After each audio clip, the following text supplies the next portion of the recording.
نحمدہ ونصلی علی رسولہ الکریم اما بعد فاعوذ باللہ من الشیطان الرجیم بسم اللہ الرحمن الرحیم۔ آج انشاءاللہ تعالی باذن اللہ ہم آسان ترجمہ القرآن کے سلسلے میں سورۃ البقرہ کی اگلی اور آخری آیت کریمہ 286 کا آسان ترجمہ دیکھیں گے۔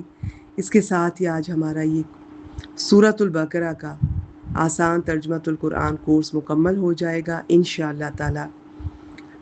ارادہ تو یہی تھا، ابھی بھی ہے، کہ مکمل قرآن مجید اس پیٹرن پہ کروایا جائے، لیکن فی الحال کچھ نئے کورسز سٹارٹ ہو رہے ہیں، ان کی وجہ سے ابھی بریک لی جائے گی۔ یہ صرف سورۃ البقرہ ہی ابھی فی الحال آپ سے شیئر کی گئی ہے۔ تو آئیے چلتے ہیں آج کی آخری آیت کریمہ کی طرف۔ بسم اللہ الرحمن الرحیم۔ لا یکلف اللہ نفسا الا وسعها۔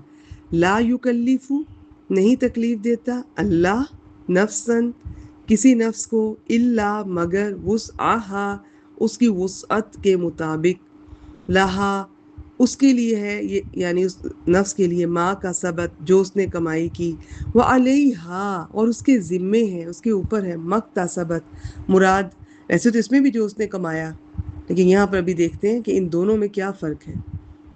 تو یہ دوسرے والی کمائی میں یہ یہاں پر برائی یا گناہ کمایا۔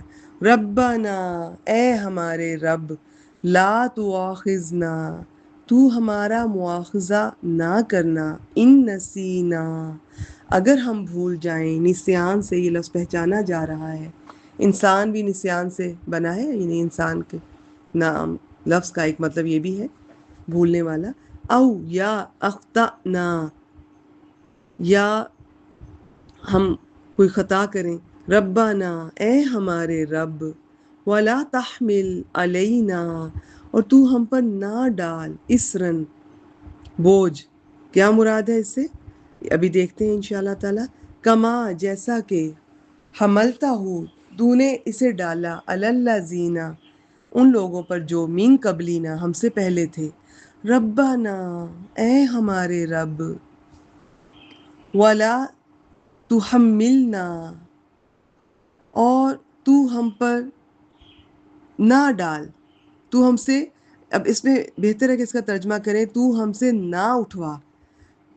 شکل تو سیم ہے، ملتی جلتی ہے، حروف مادہ بھی سیم ہے، لیکن اب مطلب ذرا بدل جائے گا۔ تو ہم سے نہ اٹھوا ما جو لا طاقت لنا بھی، اب یوں سمجھ لیں کہ ہم سے وہ چیز نہ اٹھوا جس کی اٹھانے کی ہمیں طاقت نہ ہو۔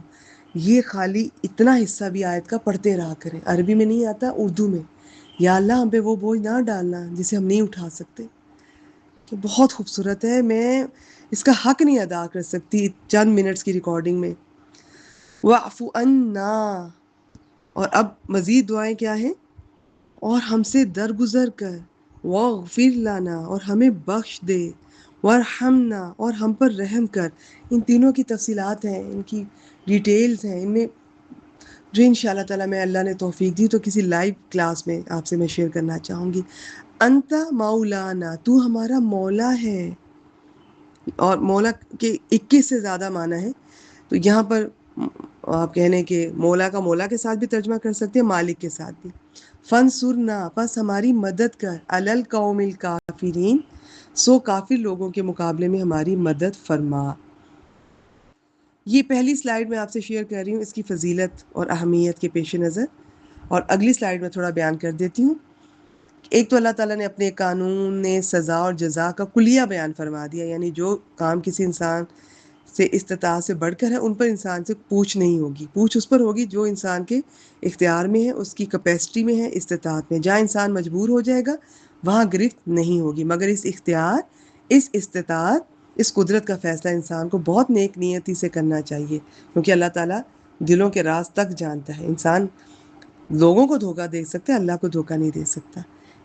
تو اب اس جملے میں اللہ تعالیٰ نے اپنے قانون جزا و سزا کا دوسرا کلیہ بیان فرمایا، جو یہ ہے کہ انسان کو وہی کچھ ملے گا جو اس نے خود کمایا، اور وہ ضرور اسے ملے گا، اور جو کوئی برا کام کیا تو اس کی سزا بھی اسے ہی ملے گی اور ضرور ملے گی۔ نہ یہاں آباء و اجداد کی نیکی کام آ سکتی ہے، نہ ان کا نسب، یہ بھی نہیں ہو سکتا کہ کرے کوئی بھرے کوئی۔ البتہ یہ ضرور ممکن ہے کہ کسی شخص نے کسی نیک کام کی بنیاد رکھ دی جس کے اثرات اس کی موت کے بعد بھی جاری رہیں، تو اس میں نیکی کے کام میں اس کو بھی برابر کا حصہ ملتا رہے گا۔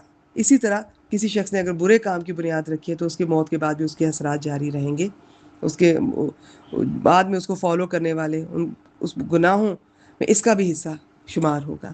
اللہ تعالیٰ نے دعا کا یہ جملہ خود ہی مسلمانوں کو سکھایا، اور اس میں تسلی کا سامان بھی ہے، بے چینی دور کر دیتا ہے کہ جو اعمال بھول چوک ہو جائے، غلطی ہو جائے، تو ان سے کس طرح ہم نے معافی مانگنی ہے، اور دعا قبول کرنے والا ہی دعا سکھا رہا ہے، تو قبولیت میں کوئی شک رہ ہی نہیں جاتا۔ یہاں جو بوجھ سے مراد سخت قسم کے شرعی احکام ہیں، جیسے کہ یہود میں ان میں صرف قصاص ہوتا تھا، قتل کی سزا قتل، دیت یا معافی نہیں تھی، زکوٰۃ چوتھا حصہ تھی، کپڑے پر اگر پیشاب لگ جاتا تو کپڑا کاٹنا پڑتا تھا، غنیمت کے اموال حرام تھے، اور بھی بہت سے۔ لیکن ہم پر شرعی احکام یہاں پر یہ ہلکے کر دیے گئے، آسان کر دیے گئے۔ یہ آیات اس دور میں نازل ہوئی جب کافروں سے شدید محاذ آرائی تھی، اور بہت سے نازک موقعوں پر رسول اللہ نے ایسی دعائیں صلی اللہ علیہ وسلم نے ایسی دعائیں مانگی، بالخصوص غزوہ بدر، غزوہ خندق کے موقع پر۔ باقی اس دعا کی اختتام پر بعض صحابہ سے آمین کہنا ثابت ہے۔ یہ میں کچھ سلائڈ شیئر کر رہی ہوں، ان کے کچھ تو میں نے حصہ پڑھ دیا ان کا، باقی آپ اپنے شوق سے دیکھ لیجئے۔ اللہ تعالیٰ سے دعا ہے ہماری یہ چھوٹی سی کوشش جو میری طرف سے میں نے کی، وہ بھی اللہ کی توفیق سے کی، اور جو آپ سب نے اسے سنا، اور ہم سب سے اللہ تعالیٰ یہ قبول فرما لیں، اس پر عمل کرنے کی توفیق عطا فرمائیں، اور اسے آگے پہنچانے کی توفیق عطا فرمائیں۔